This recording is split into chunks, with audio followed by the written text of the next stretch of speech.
Welcome. Welcome to my channel Physics 101 lecture 36 thermal physics जो है three lectures में divide हुई हुई है। तो इसका फर्स्ट लेक्चर है जो कि थर्मल फिज़िक्स है। ठीक है जी। वीडियो को देखने से पहले काइंडली मेरे चैनल को लाजमी सब्सक्राइब कर दीजिएगा और नोटिफिकेशन बेल को प्रेस कर दीजिएगा ताकि आपको आने वाली मेरी हर वीडियो की नोटिफिकेशन टाइम पे मिल सके। ठीक है। बहुत से बच्चे ये कह रहे हैं कि अभी बहुत थोड़े से लेक्चर्स आपने जो है अपलोड किए हैं, तो इंशाल्लाह मेरा जो टारगेट है कि मैं 10 मार्च से पहले पहले तमाम लेक्चर्स जो हैं वो अपलोड कर दूं, जो मिड टर्म से बाद हैं 23rd लेक्चर से लेकर 45 लेक्चर तक। तो इंशाल्लाह वो सब जो है हो जाएंगे। आप इस चीज़ का टेंशन ना लें। इंशाल्लाह जो मैं आगे पीछे वीडियोस इसलिए कर रही हूँ कि जो मुझे मतलब ज़्यादा टफ़ लग रहे हैं कि स्टूडेंट्स को इनमें काफ़ी मसला आ रहा है, तो वो मैं पहले अपलोड कर रही हूँ। तो जो मीन हैंड नोट्स में इतने टफ़ नहीं है या जिनकी थ्योरी है तो वो मैं अभी नहीं कर रही। तो लेकिन तमाम लेक्चर्स जो हैं इंशाल्लाह 10 मार्च से पहले पहले अपलोड हो जाएंगे। ओके। इसका फ़र्स्ट पॉइंट है हमारे पास, हैंड नोट्स भी आप ओपन कर लें। इसका फर्स्ट पॉइंट है हमारे पास कि एंशियंट व्यू जो था हमारे पास हीट का था कि हीट जो है that is colourless, weightless fluid है which occupies no volume and has no smell. यहाँ पे स्मेल कर लें। ठीक है।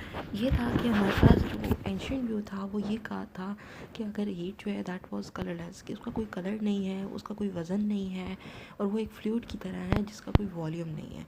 लेकिन हमने पढ़ा हुआ है कि लिक्विड्स जो होते हैं उनका कोई वॉल्यूम होता है। तो ये बात तो फिर गलत हो गई क्योंकि एक पुराना व्यू था, इसको रिजेक्ट भी किया गया इस नोटेशन को। ठीक है।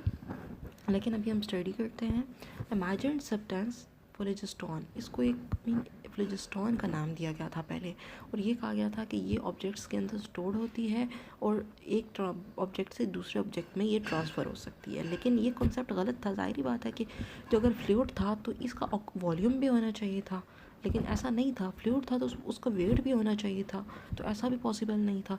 तो इन्होंने क्या किया, इस नोटेशन को रिजेक्ट कर दिया। क्यों रिजेक्ट किया गया? बिकॉज हीट जो थी वो क्रिएट भी हो सकती थी और डिस्ट्रॉय भी हो सकती थी। लेकिन और जो लिक्विड्स थे वो अपना वॉल्यूम कीप करते थे और वो ना क्रिएट हो सकते थे और ना ही डिस्ट्रॉय हो सकते थे।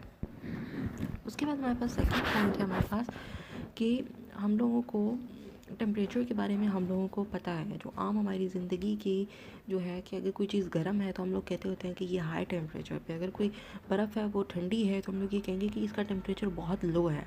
तो मतलब ये हम टेम्परेचर को मोर रिगुलसली कैसे करेंगे कि अगर हम लोग सपोज थ्री बॉडीज़ लिए हैं, ABC 3 बॉडीज़ हैं, उनको हमने क्या करना है, आपस में म्यूचुअल कांटेक्ट में करना है। मतलब आपस में ये कांटेक्ट में है तो हम लोग क्या करेंगे कि थोड़ी देर के बाद जब हम देखेंगे तो इन तीनों बॉडीज़ में एक चीज़ कॉमन होगी, वो टेम्परेचर। क्यों? मतलब टेम्परेचर अगर A बॉडी का ज़्यादा था और B का कम था तो वो बैलेंस हो जाएगा। हाई टेम्परेचर से हाई जो टेम्परेचर है वो लो टेम्परेचर की तरफ, हाई टेम्परेचर जो पॉइंट था उससे लो टेम्परेचर की तरफ जाएगा और थर्मल इक्विलिब्रियम स्टैब्लिश हो जाएगा, जो कि हम फर्दर स्टडी करेंगे। तो इसलिए हमारे पास कि जो टेम्परेचर होता है वो हमारे पास इन तीनों बॉडीज़ में कॉमन होता है। उसके बाद हम पढ़ते हैं हीट। हीट क्या है हमारे पास? हीट जो है इसको हम पहले डिफ़ाइन करेंगे और इसका यूनिट जो है हमारे पास जूल है, बिकॉज ये क्या है, एक एनर्जी की काइंड है जो कि फ्लोज करती है from a system at high temperature to a system at low temperature. Heat की एक हमारे पास प्रॉपर्टी ये भी है कि वो हाई टेम्परेचर से फ्लो करता है लो टेम्परेचर की तरफ। कैसे? मतलब कि सपोज एक बॉडी है, ये 50 सेंटीग्रेड पे है और ये 220 सेंटीग्रेड पे है, तो हमारे पास क्या होगा कि ये हायर टेम्परेचर से लोअर टेम्परेचर की तरफ हमारे पास हीट ट्रांसफ़र करेगी, जिसकी वजह से हमारे पास थोड़ी देर बाद ये दोनों बॉडीज़ A और B थर्मल इक्विलिब्रियम में आ जाएंगी। थर्मल इक्विलिब्रियम का क्या मतलब है कि कोई ही हीट दोबारा ट्रांसफ़र नहीं होगी, नो हीट इज़ ट्रांसफरिंग, और हमारे पास जो दोनों बॉडीज़ होंगी वो इक्वल टेम्परेचर पर आ जाएंगी। सही हो गया जी। उसके बाद हमारे पास क्या है, एक और डेफिनेशन जो थी, that is heat is flow of internal energy due to temperature difference. मतलब हीट उस वक्त तक फ्लो करेगी, ये एक इंटरनल एनर्जी है, वो उस वक्त तक फ्लो करेगी जब तक हमारे पास टेम्परेचर का डिफरेंस होगा। लेकिन जैसे ही हमारे पास टेम्परेचर का डिफरेंस ख़त्म हो जाएगा, मतलब अगर दो बॉडीज़ हैं, एक T1 एक टेम्परेचर T1 पे है, एक टेम्परेचर T2 पे है। यहाँ पे टेम्परेचर T1 जो है टेम्परेचर T2 से ग्रेटर है, और जो हमारे पास टेम्परेचर T2 पे बॉडी है उसके मॉलिक्यूल्स बहुत हैपजेडली मूव कर रहे हैं, मतलब बहुत तेज़ी से मूव कर रहे हैं। लेकिन जो टेम्परेचर 220 पे हैं उसके मॉलिक्यूल्स इतने ज़्यादा रैंडमली फास्ट मूव नहीं कर रहे।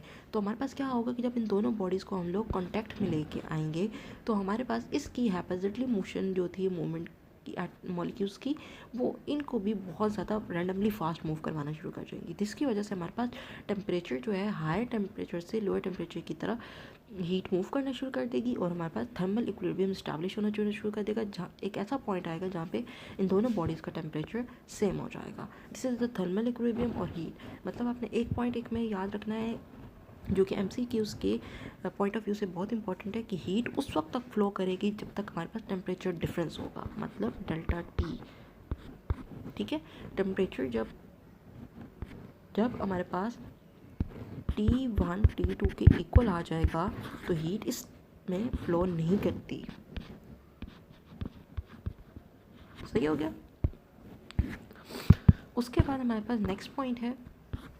अब थर्मल इक्विलिब्रियम को मैं एक एग्जांपल के थ्रू आप लोगों को समझाती हूँ कि सपोज एक बीकर है, बीकर में पानी है और एक हॉट आयरन है। हॉट आयरन है तो इसका मतलब इसका टेम्परेचर ज़्यादा होगा, T1 is greater than T2। तो हमारे पास क्या होगा कि इस जो बॉडी हाई टेम्परेचर पे होगी वहाँ से हमारे पास हीट फ्लो करेगी टू लो टेम्परेचर। तो हमारे पास क्या होगा, एक ऐसा पॉइंट आएगा जब ये आयरन अपनी हीट देना बंद कर देगा।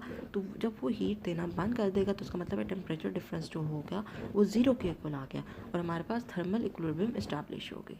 सही है, ये एग्जांपल थी थर्मल इक्विलिब्रियम की। उसके बाद हमारे पास है मेजरमेंट ऑफ टेम्परेचर्स। टेम्परेचर को हम लोग मेजर कैसे करते हैं, मतलब इसके कौन कौन से स्केल्स हैं, आप इसके बारे में हम पढ़ेंगे। पहले हम थर्मोमेट्रिक प्रॉपर्टीज़ पढ़ लेते हैं। थर्मोमेट्रिक प्रॉपर्टीज़ का क्या होता है कि जब टेम्परेचर राइज़ करता है तो हमारे पास मोस्टली थिंग्स होती हैं एक्सपेंड करती हैं। जैसे हमारे पास गैसेस हैं, अगर टेम्परेचर राइज़ करेगा तो हमारे पास गैसेस एक्सपेंड कर जाएंगी और कुछ चीज़ों की इलेक्ट्रिकल रेजिस्टेंस चेंज हो जाती है।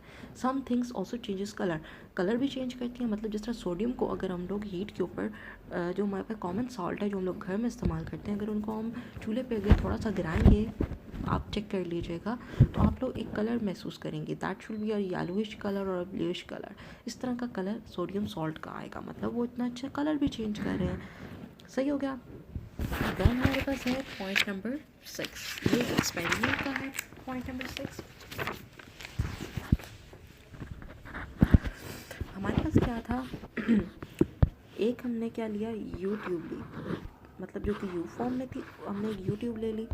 उसके बाद हमने क्या करना है, उस यू ट्यूब से हमने एक फ्लास्क अटैच करवा देना। ये मैंने फ्लास्क इससे अटैच करवा दिया। ये फ्लास्क है, इसमें हमने डालनी है गैस, जिसका हमने प्रेशर मालूम करना है। ठीक है, हम लोग ये जो एक्सपेरिमेंट कर रहे हैं ये प्रेशर के लिए कर रहे हैं। ठीक है, कि हम लोग प्रेशर मालूम करने के लिए ये एक्सपेरिमेंट कर रहे हैं। इसमें हमने एक फ्लास्क में हमने गैस ली, एक यू ट्यूब हमने ली, उस जो अटैच कर दिया हमने फ्लास्क के साथ, एक हमने बीकर लिया, उसमें हमने वाटर लिया और उसको हमने क्या किया, हीट किया। ठीक है, हीट कर दिया। अब क्या होगा, हमें क्या करना है, एक रेफरेंस लेवल लेना है। ये मैंने एक रेफरेंस लेवल ले लिया। ठीक है, ये रेफरेंस लेवल लेना है जिससे हम ये जो गैस जब इसको हीट करेंगे वो एक्सपेंड करेगी। जो एक्सपेंड करेगी उसकी हमने हाइट मालूम करनी है, ये कितनी हाइट तक वो एक्सपेंड करेगी। देखें, अब मैंने इस वाटर को हीट अप किया, हीट अप करने की वजह से जो गैस थी वो एक्सपेंड की, मतलब यहाँ से गैस एक्सपेंड होती होती आएगी, इधर से जो इसका होगा रेफरेंस लेवल उसको डाउनवर्ड लेके जाएगी और इस वाले रेफरेंस लेवल को ऊपर लेके जाएगी। इस रेफरेंस लेवल से जितनी ये गैस ऊपर की, ये रेफरेंस लेवल ऊपर जाएगा, मतलब जितनी गैस एक्सपेंड होकर ऊपर जाएगी इस रेफरेंस लेवल से ऊपर तक मेजर करनी है, क्योंकि हाइट आ जाता है।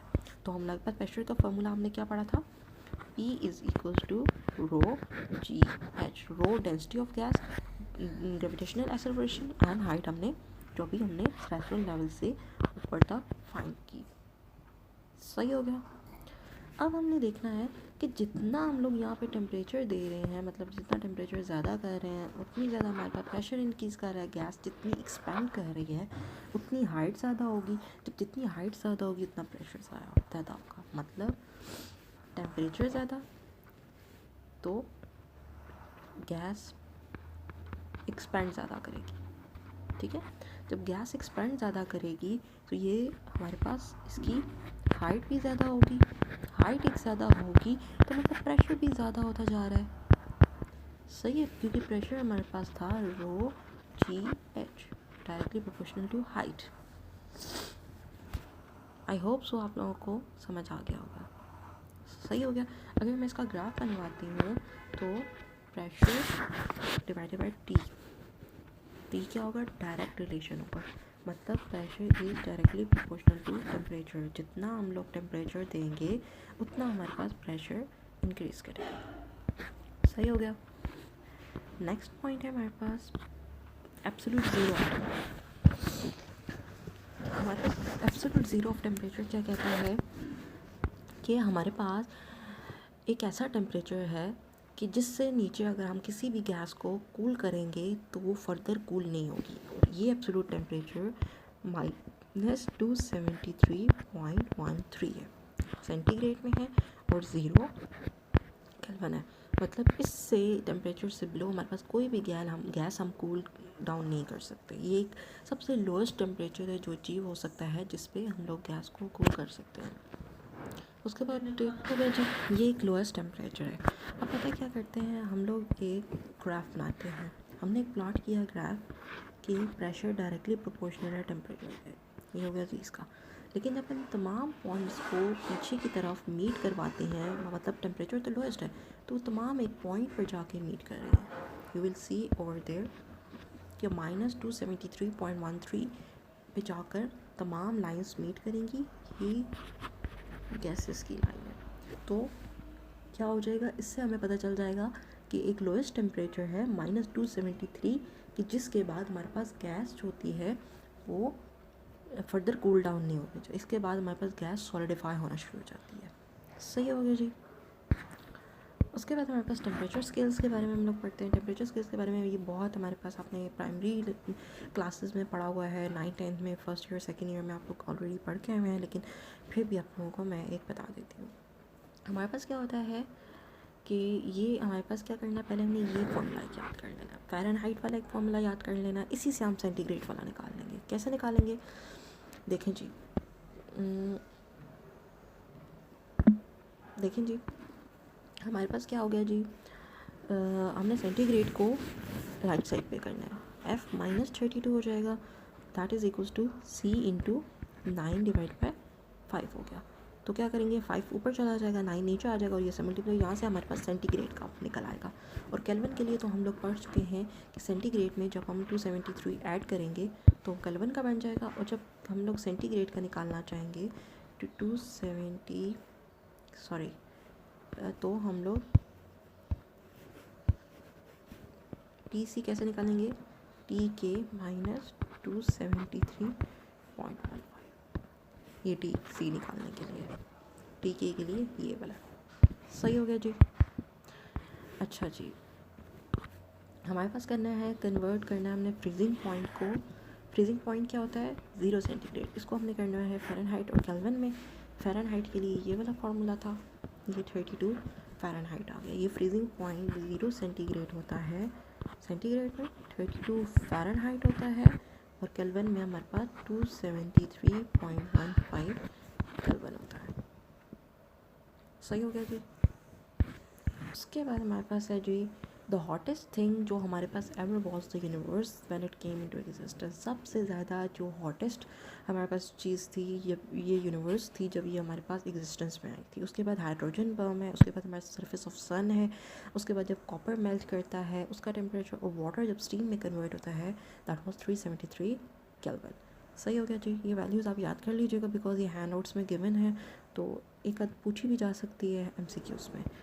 If we cool gases further, they get solidifies and temperature achieved is 10⁻⁻7 Kelvin। मतलब हम 10⁻⁻7 Kelvin का टेम्परेचर अचीव कर सकते हैं, लेकिन गैस जो होती है वो गैस नहीं रहती, वो सॉलिड बन हो जाती है, सही हो गया जी। उसके बाद हमारे पास आ गया जी 11th पॉइंट। अब आपने जब अपने सर्दियों में हमने अपने हैंड्स को रब करते हैं तो वो गर्म हो जाते हैं। हमने क्या किया, हम एक मैकेनिकल वर्क किया, कैसे मैकेनिकल वर्क कैसे किया कि हमने हैंड्स को रब किया। हैंड्स अब खुद ब खुद तो रब नहीं किया हो सकते ना, हम लोग कुछ मीन उनको हिलाएंगे तो वो तभी मैकेनिकल वर्क करेंगे, तो तभी हैंड्स गर्म होंगे। सही है। अब हमारे पास क्या होगा, ये जो हमारे पास था फर्स्ट जो पर्सन था जिसने कहा कि एक मैकेनिकल वर्क की वजह से जो हीट प्रोड्यूस होती है वो पर्सन था जॉल। उसने ये कहा था, उसने क्या किया, एक एक्सपेरिमेंट किया। एक्सपेरिमेंट कैसा किया, ये एक्सपेरिमेंट हुआ है जॉल से, ठीक है। ये जॉल ने एक्सपेरिमेंट किया था। उसने क्या किया था, उसने एक टैंक लिया, ठीक है। उसने उसके साथ एक पुली अटैच की और पुली के साथ उसने एक वेट अटैच कर दिया, ठीक है। उसने क्या किया, इस वेट को बहुत ज़्यादा ऊंचाई से उसने इस वेट को नीचे गिराया। ये अंदर बीच में पैडल्स लगे हुए हैं, सही है, बीच में पैडल्स लगे हुए हैं। उसने क्या किया, जब इस वेट को बहुत ऊंचाई से गिराया तो ये पैडल्स मूव किए। जितनी ऊंचाई से गिराएंगे उतनी तेज़ी से ये मूव करेंगे। इस पैडल्स की मूवमेंट की वजह से हमारे पास जो वाटर था इस टैंक के अंदर वो गर्म आना शुरू हो गया।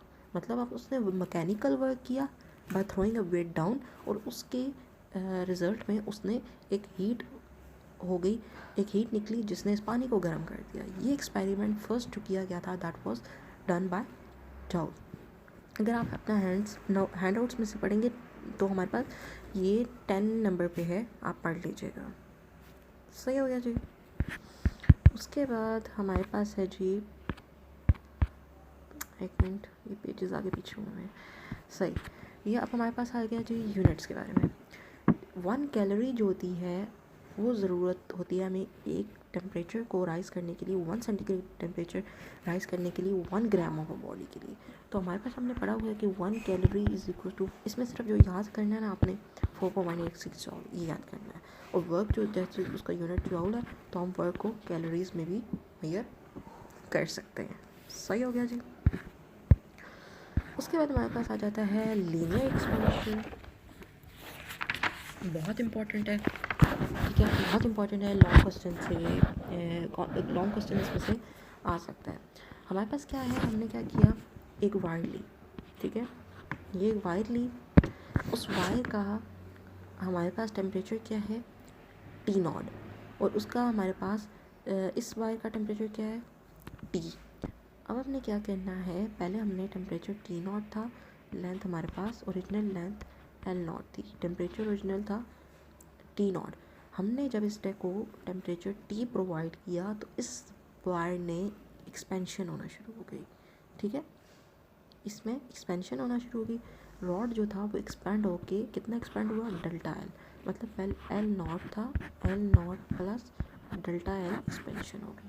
तो टोटल हमारे पास एल की क्या वैल्यू आ गई, L0 प्लस डेल्टा एल। अच्छा, मतलब जितना एक्सपेंशन हुआ that is directly proportional to original, मतलब increase in length is directly proportional to original length. अगर बार को हम इस रॉड को हीट करते हैं तो हमने कहा था कि अगर डेल्टा एल ओरिजिनल लेंथ के डायरेक्टली प्रोपोर्शनल है तो डेल्टा एल डेल्टा टी के प्रोपोर्शनल है, मतलब जितना टेम्परेचर देंगे उतना ही लेंथ में इंक्रीज़ आएगा। मतलब हमने यहाँ पे जितना टेम्परेचर उसको दिया उतना ही हमारे पास डेल्टा टी का टेम्परेचर दिया तो डेल्टा एल एक्सपेंशन आ गई हमारे पास। सही आ गई जी। अब इन दोनों इक्वेशंस को जब हम इक्वेट करते हैं तो डेल्टा एल तो किसके इक्वल हो जाता है, delta L is equal to L0 into delta T. हमने इन दोनों को मल्टीप्लाई कर देना 1 इंटू को, तो delta L is equal to, ये जो प्रोपोर्शनलिटी का साइन है उसको हटाएंगे तो हमारे पास कोफिशिएंट आ जाएगा लीनियर एक्सपेंशन का, तो ये आ जाएगा। फिर इसकी जगह डेल्टा एल की जगह का L माइनस एल नॉट भी लिख सकते हैं और डेल्टा टी की जगह T माइनस टी नॉट भी लिख सकते हैं। तो हमारे पास यहाँ से कोफिशिएंट ऑफ लीनियर एक्सपेंशन की वैल्यू क्या आ जाती है, दिस वन। सही हो गया जी। उसके बाद हमारे पास है इफ़ अगर coefficient of linear coefficient of expansion जो है that is equal to 0 then material expand नहीं होगा। मतलब ये इसके ऊपर डिपेंड करता है कि ये 0 नहीं होना चाहिए। सही हो जाएगी। उसके बाद हम करते हैं वॉल्यूम एक्सपेंशन। वॉल्यूम एक्सपेंशन भी उसी तरह हो जाएगा कि जो हमारे पास चेंज इन वॉल्यूम होता है वो directly proportional to original volume होगा, और हमारे पास जो चेंज इन वॉल्यूम होता है फिर वो directly proportional to change in temperature होगा। दोनों को हम लोग क्या करेंगे, मल्टीप्लाई करेंगे, फिर सेम हमारे पास आ जाएगा। लेकिन इसके लिए हमारे पास जो कोफिशिएंट होगा that was b, because that was linear expansion of volume expansion, linear volume expansion होगा, coefficient of volume expansion beta. सही आ गया जी। देख रहे हैं आप, ये विड्थ, ये लेंथ, ये हाइट, तीनों में हमारे पास इंक्रीज आएगा। सही हो गया जी। उसके बाद हमारे पास ठहरे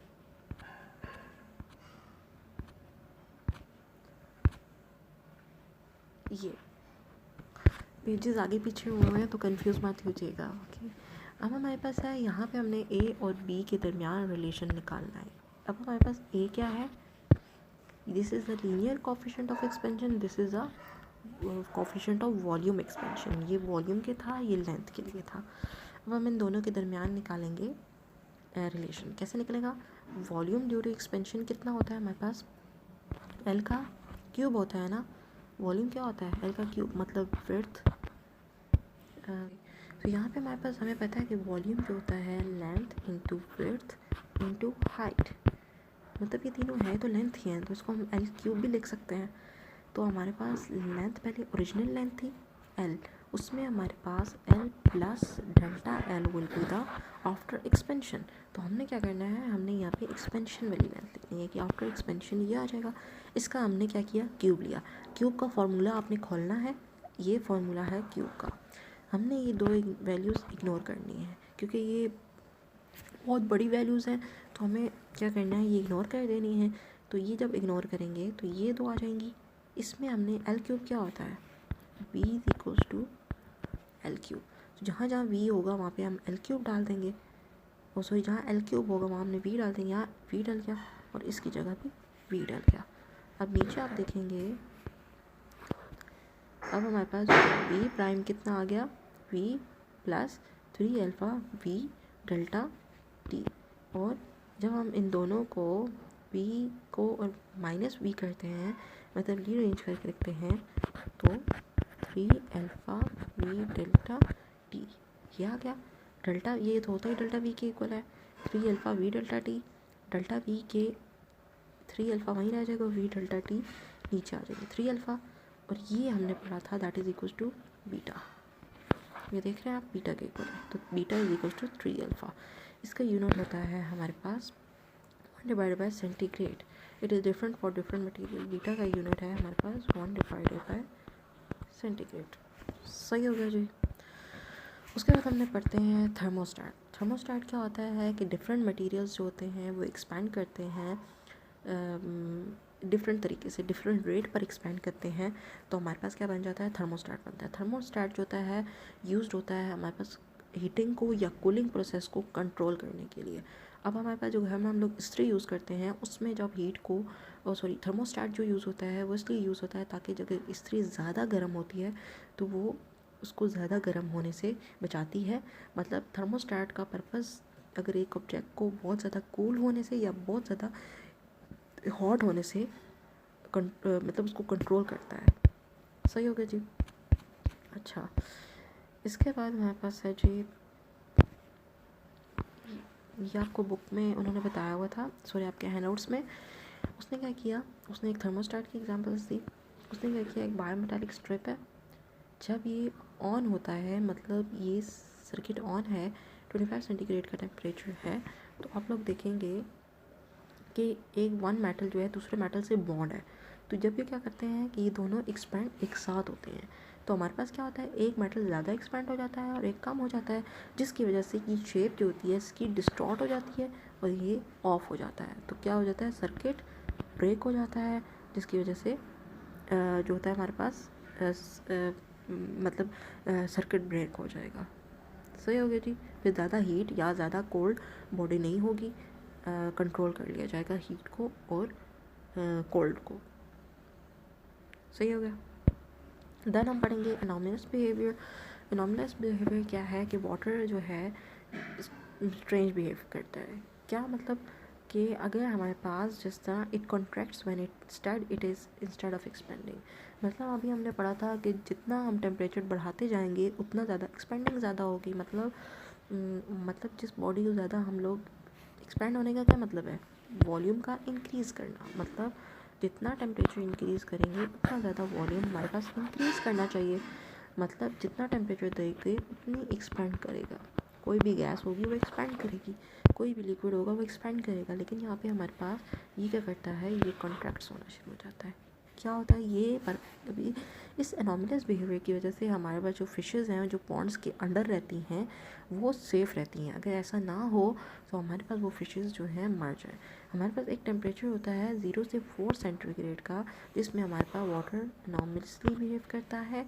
इट विल नॉट हैपन, अगर ये ना हो तो हमारे पास फिशेज़ जो हैं वो सर्वाइव ना कर सकें। This behaviour makes the water and liquid while upper layer remain frozen. हमारे पास इस बिहेवियर की वजह से यहाँ पे 0 से 4 सेंटीग्रेड हमारे पास वाटर कॉन्ट्रैक्ट करता है, जिसकी वजह से हमारे पास जो अंडर लेयर, ऊपर तो हमारे पास फ्रोज़न होती है, लेकिन जो हमारे पास वाटर की निचली लेयर होती है वो फ्रोज़न नहीं होती, वो रिमेन लिक्विड रहती है, जो फिशेस को सर्वाइव करने में हेल्प आउट करती है। सही हो गया। ये देखिए, आप देखिए यहाँ पे वैसे तो कर्व कैसा होना चाहिए, ऐसा होना चाहिए ना, लेकिन यहाँ पे कर्व ऐसे है, मतलब नीचे जा रहा है, एक्सपैंड नहीं हो रहा है। यहाँ पे एक्सपेंडिंग है, ये कॉन्ट्रैक्शन है 0 से लेकर 4 तक। सही हो गया। हीटिंग पे कॉन्ट्रैक्शन शो कर रहा है। वाटर क्या होता है, हाइड्रोजन बॉन्डिंग होती है। Due to this hydrogen bonding water contracts. ये बहुत डिटेल है इसके पीछे, लेकिन अभी आप लोगों को ज़रूरत नहीं है क्योंकि आप लोगों के सिलेबस में नहीं है। बस आपने इतना याद करना है कि 0 to 4 सेंटीग्रेड जो होता है टेम्परेचर, वहाँ पे जो वाटर होता है वो एनॉमलस बिहेवियर शो करता है, जिसकी वजह से फिशेज जो होती हैं अंडर वाटर सर्वाइव कर सकती हैं। That's enough for you. अच्छा,